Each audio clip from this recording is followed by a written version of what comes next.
Hello, Dr. Flax. Thank you for taking the time to watch this video. I have a script to keep myself on track. And I'd like to preface everything by saying that when you tell me that I can trust you and that you have my back, I believe you. I totally believe you. I know that you care, and I know that you want me to have a beautiful smile. But I have also been respectful and cordial and patient, and I have followed all of your directions for 6 months. And that's prior to COVID-19. But when I hit a rock bottom in April, I did a lot of self-reflection. And in that self-reflection, I just saw all the times in my life that I've never spoken up for myself. And it only caused me harm. And only I can change that. So this video, while it is for you, it's also for me. And I had hoped in our last meeting with Edie that things were going to change up with our communication, but it didn't. 2 weeks later, it happened again when you were adjusting the new deprogrammer. I communicated to you in that moment what I was feeling in my jaw, and you completely dismissed me. So I'm going to speak up for myself and communicate everything again so it's very clear what's happening in my jaw, what my experience has been like this entire process, why I hit a rock bottom in April. And only after we examine my jaw with an x-ray can we even begin thinking redoing phase 2 again. Starting with the deprogrammer. For 3 months, I wore the deprogrammer prior to the temps you put in, no problems. I told you my jaw felt good, the muscles were all relaxed, and how much my jaw felt better. After the temps went in, you still wanted me to wear the deprogrammer, which I did for another 2 months, a total of 5 months. Even though I communicated to you multiple times that it really hurt to wear it, and the pain was getting worse after the temps went in. I communicated this to you at every appointment. I communicated it to you on the phone. I communicated it to you via text. But you told me to still wear it, and I did. After several adjustments to the deprogrammer and it breaking in my mouth upon adjusting it again, you ordered the new one. When you were making adjustments to the new deprogrammer, I communicated to you that it feels like my jaw just went out of socket. I said those exact words to you, and you immediately said, "Oh, that's just fluid in your jaw." You didn't even stop for a second and just listen to me and ask questions or investigate. And I didn't speak up. I stayed quiet and went along with what you said, but I knew something was wrong. Then Molly called me about a week later and had to cancel my follow-up appointment due to COVID-19, which I totally understand. She asked about the deprogrammer, and I told her I couldn't even talk about it because it would make me cry when I was at work. So I'm going to communicate to you again. My jaw feels like it is out of socket. I don't know if it is, but it has completely moved forward. It's dangling. It's tilting back and forth, and it's painful. You can see like the whole left side of my face has sunken in. I think you can see. My left earrings and my ear pods that I wear for my therapy sessions, it keeps falling out of my left ear. Next, onto the mock-up. When I came in to approve the mock-up, I did not want to approve the mock-up, and I communicated that I was uncomfortable approving it. You and I went back and forth and back and forth and back and forth. And I could not get you to hear that I wanted to make changes to the mock-up. I communicated my concern about the front teeth being too narrow, or at least they looked that way, and that the canines looked way too wide. I communicated my concern about the length of the teeth not looking long enough. After a constant back and forth, constant, you eventually showed me the strips of the blue material that indicated how much length was to be added to my teeth. After a continued endless back and forth discussion even further, I gave up. I caved. When I should have spoken up for myself and said, no, I'm not approving it, but I didn't. And the struggle over the mock-up is apparently not what I should have experienced according to what you state in what to expect information packet. It says the preview appointment. If there are any changes you would like to make prior to beginning treatment, we will gladly make those changes on the wax up, either in-house or return the wax up to the laboratory for the changes.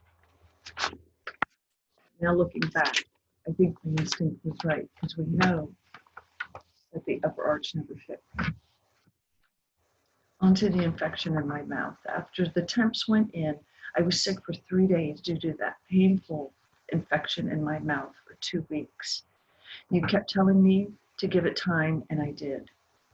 Then 2 painful weeks later, I flossed out the retraction cord. When I gave you the envelope with the retraction cord, I was not upset and I was not angry. I simply wanted you to know what was causing the infection. But as I look back now, I mean, you had to have known what was causing the infection because you put the retraction cord there. And for 2 painful weeks, I kept asking you, was something done differently on this side? And you told me no.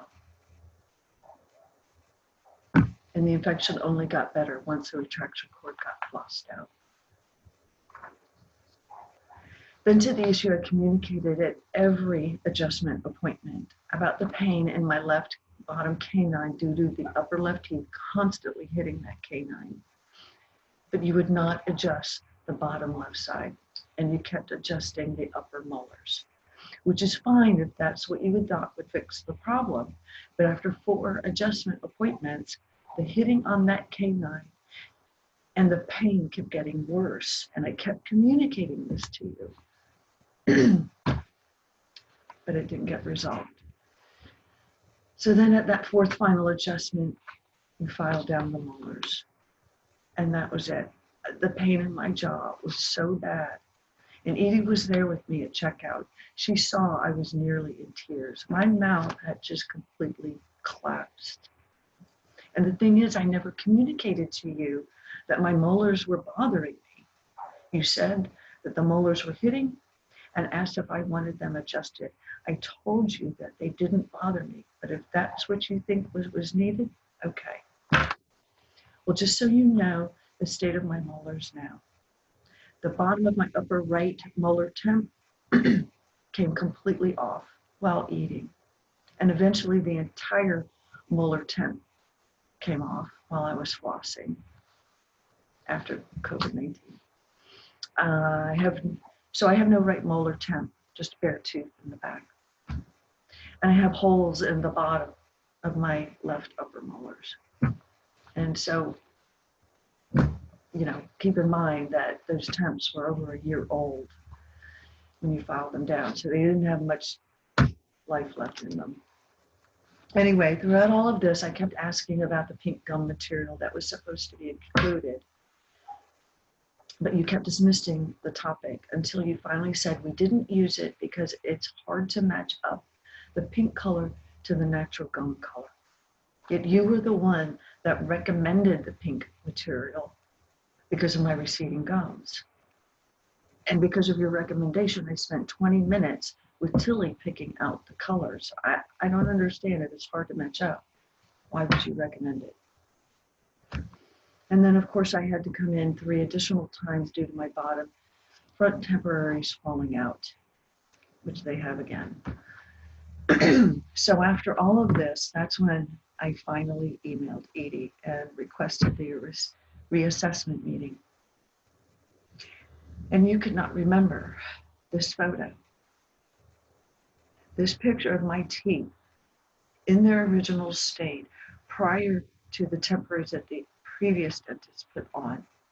Even though we reviewed this photo and all my other photos and the x-rays at the consultation, you couldn't remember. You couldn't even remember how my teeth got this way, even though we discussed it all at the consultation. I communicated that they got this way, not because I grinded them down, but because I had a tooth jutting out from the bottom at my tongue that I filed down, and that eventually led to me filing down the rest of my teeth. And you tell me after 4 months after the consultation that I'm an outlier case, but never claiming this at the consultation.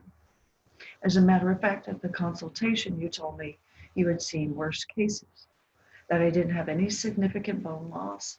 I didn't need any teeth pulled. I didn't have needed any implants. I didn't have any gingivitis. I just had the receding gums, that I needed a deep cleaning.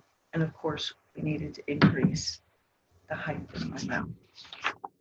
4 months into this, 4 months after the consultation, you couldn't remember my case. So I'm thinking you couldn't have taken notes in the consultation if I had to explain everything to you again. I was so shocked in that meeting. I was speechless. And you remember, I literally couldn't speak. So I definitely wasn't able to speak up for myself at that time. And yes, after all the issues, you admitted in our reassessment meeting that you had made a mistake and offered to replace only the bottom temporaries. I thanked you for your honesty. Never did I get upset or angry at you. I was still respectful and cordial, and I told you that I understood that there are risks, but that I needed for us to get on the same page with our communication. And I know that's what you want to. I know that's what you wanted. But what happened again 2 weeks later while adjusting the new programmer? I tell you, it feels like my jaw went out of socket, and you dismissed me and said, oh, that's just fluid in your jaw. So after this entire experience, I hit a rock bottom in April. When this new issue of my jaw, not having molars since January, 6 months now, my upper left teeth constantly hitting that lower left canine. I was in so much pain. 3 times in session with my clients, I hit down so hard on that canine when I was talking that I literally jumped out of my chair in pain. And my clients asked me, oh my God, are you okay? I couldn't endure it anymore. And with COVID-19 and not knowing how much longer I was going to have to endure the pain, I couldn't take it. And I filed down your temporaries. Now, I want you to know I never, ever thought about doing that throughout any of this experience prior to COVID-19. But at that point, I couldn't take it anymore. Will I ever do it again? No way. I promise you. Because I hit a rock bottom. Because apparently, with the canine already being so irritated already, and then I guess with the filing, 2 days later, that's when I got the infection. And that's when I called you. And I didn't tell you on the phone because I just didn't want to talk about it anymore. I just couldn't. So it's all cleared up now. I did want to let you know that there is a little sensitivity there on occasion. But again, I promise you it will not happen again. So that leaves us with the new issue of my jaw. And again, I assume you can do x-rays in your office, and I would like us to do that on Wednesday so we can look at it together and you can let me know what it looks like to you. I can't wear the deprogrammer anymore. And it's not that I'm done with it. My mouth is done with it. And also, I need the bottom front and the bottom left temps re-cemented back on because they've come loose again. I know I'm supposed to have a cleaning. I'm scared because the temps now are, they've been in 6 months. I'm so worried about them getting any more loose, but I know that you determine that at Wednesday's appointment. Anyway, again, after we determine what's going on with my jaw, I guess we can decide what the next steps will be. Thank you very much for taking the time to watch this video. And again, I end all of this with, even though all of this has happened, I do still believe that you want me to have a beautiful smile. And I do believe that I can trust you, and I do believe that you have my back. I just kind of on and being able to smile again and have a mouth that, anyway, I'm without words now. Again, thank you so much, and I'll see you on Wednesday. Bye-bye.